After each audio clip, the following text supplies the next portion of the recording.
भारत के हृदय में बसी एक ऐसी धरती जहाँ हर कदम पर ज्ञान की गूंज, हर सांस में आत्मबल की महक।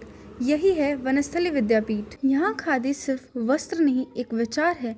एक विचार जो आत्मनिर्भरता को पहनता है और स्वदेशी को सम्मान देता है।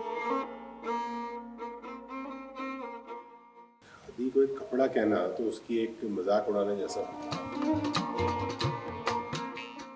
हमारा जो अनौपचारिक शिक्षा केंद्र, वहाँ पे एक विचार था कि हमारे आसपास की गाँव की जो महिलाएं जो इतनी पढ़ी लिखी नहीं है, उनको हम किस तरह से ये चीज़ सिखा सकते हैं कि आप स्वावलंबी बने, इंडिपेंडेंट बने, अपनी खुद की कमाई करें।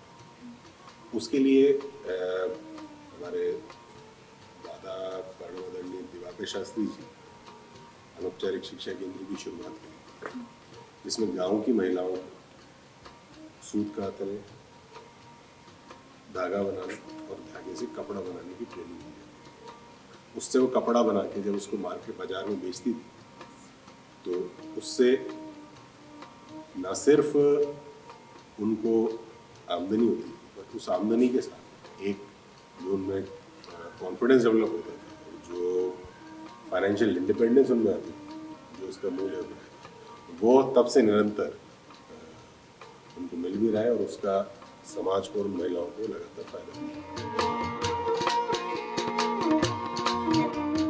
खादी बनाने की प्रक्रिया में सबसे पहला कदम होता है स्पिनिंग, यानी कतई कताई में रेशों को धागों में बदला जाता है।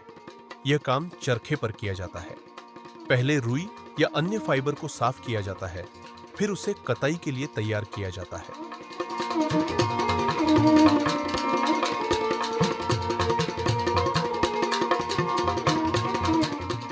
धागा बनने के बाद अगला चरण होता है स्टार्चिंग।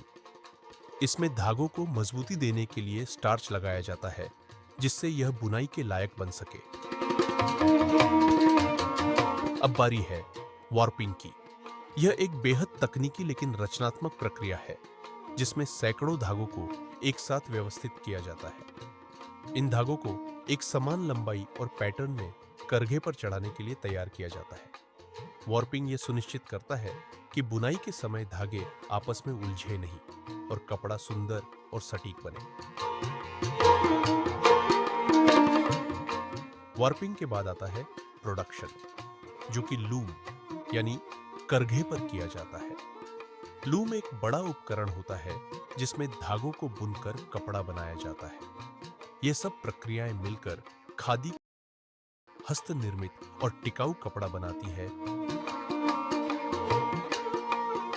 स्त्री में खादी बहुत महत्वपूर्ण कारण की वजह से है, क्योंकि जब वनस्थली की शुरुआत हुई थी, उस समय हम अंग्रेजों के गुलाम थे।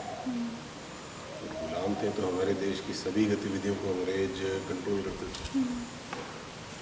तो हमारे पास फ्रीडम नहीं थी। तो खादी एक ऐसी चीज़ थी जिसमें जब कपास उगता था, कॉटन रुई उगती थी, तो उससे लेके एक किसान रुई उगा के अपने हाथ से सूत काट के धागा बनाया जाता था, जिससे कपड़ा बनाया जाता था और जो बाद में लोग पहनते थे। तो एक खादी एक ऐसा जरिया था जिससे हमारे किसानों को हम सीधा फ़ायदा पहुंचा सकें, उनको ये चीज़ दे सकें कि वो अपने पैरों पर खड़े हो सकें। अंग्रेजों ने हमारे देश के किसानों की जो आमदनी थी उसको ख़त्म कर दिया था।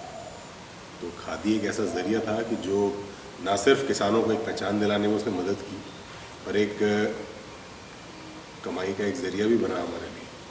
आपकी व्यक्तिगत यादों का नज़रिया क्या है? क्या आपको लगता है कि खादी सिर्फ एक कपड़ा है या हमारी संस्कृति का एक हिस्सा?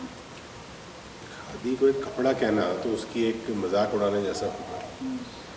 आमतौर पर से लड़कियां उसके महत्व को नहीं समझती हैं हमारे, लेकिन खादी से सिर्फ किसी फैक्ट्री वाले को नहीं, किसी कंपनी इंडस्ट्री वाले को नहीं, सीधा मुनाफा एक शुद्ध किसान के पास जाता है, उनकी आमदनी चलती है, उनके परिवार का गुजर बसर होता है। उसके साथ साथ अगर हम फैब्रिक क्वालिटी की बात करें तो ऐसा कपड़ा है जो गर्मियों में ठंडा रहता है और सर्दियों में गर्म रहता है। बहुत कम कपड़ों की ऐसी क्वालिटी होती है। आजकल खादी पहनने वाले इस बात को ज़्यादा अच्छे से समझ सकते हैं और बेहतर भी समझ सकते हैं, तो उससे हमको काफ़ी फ़ायदा होगा।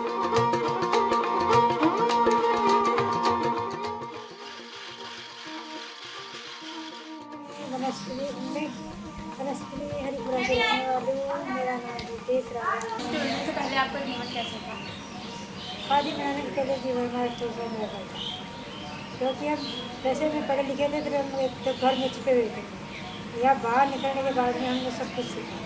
पहले हम घर बैठे कुछ भी नहीं जानते, बाहर निकलने के बाद हम बैंक जाना सीखा, एक दूसरे से अच्छी तरह से बात करना सीखे, बात करने का तरीका समझा, अच्छी तरह से हमें बात करनी चाहिए।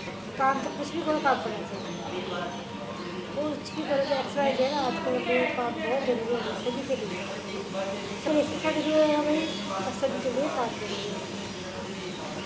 शिक्षा भी इतनी जरूरी है तो काम भी चाहिए। इतनी महंगाई बढ़ गई है, महंगाई को लेके देखो, तो महंगाई के लिए हर सब लोग काम कर रहे हैं।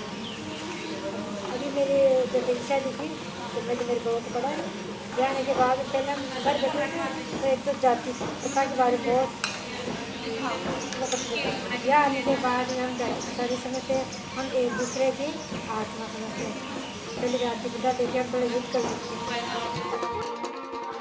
खादी से कैसे जुड़ी? आपने कैसे सोचा कि आपको यहाँ पे काम करना चाहिए? हमारे बच्चे पढ़ते हैं इसलिए काम करते हैं। तो आपको कुछ फायदा हो रहा है यहाँ पे काम करने फायदा सीख गए हैं के बाद का? क्या फायदा? फायदा तो ये है कि बच्चे पढ़ रहे हैं, पैसे भी मिल रहे हैं। खादी जब सूत हाथ से काट के बनाया जाता है तो एक बुनकर को भी साथ में अतिरिक्त काम मिलता है। मशीनों से उन लोगों का काम भी छिन जाता है। तो बहुत ज़रूरी है कि हम इस चीज़ का ध्यान रखें कि जो सूत काट के बनाया जाता है मशीन से, वो तो ऑलरेडी कॉटन या लिनन के नाम से मार्केट में अवेलेबल है। वो एक बिल्कुल अलग तरह का कपड़ा हो जाता है। असली खादी तो वही है, उसकी पहचान ही वही है जिसको हाथ से काटा गया हो, जो हाथ से बनाया गया। खादी केवल एक कपड़ा नहीं बल्कि आत्मनिर्भरता, समानता और स्वाभिमान का प्रतीक बन चुकी है। जो कभी बापू के चरखे से शुरू हुई, वह अब वनस्थली की बेटियों और महिलाओं के हाथों पुनर्जीवित हो रही है, क्योंकि खादी अब केवल अतीत की विरासत नहीं बल्कि आने वाले कल की ज़रूरत है। आज की पीढ़ी जब खादी पहनती है तो वह केवल वस्त्र नहीं चुनती, वह एक विचार चुनती है, एक ऐसा विचार जो स्त्री नारी को सम्मान देता है, स्वदेशी को अपनाता है और स्वतः विरासत की विकास पर चलता है।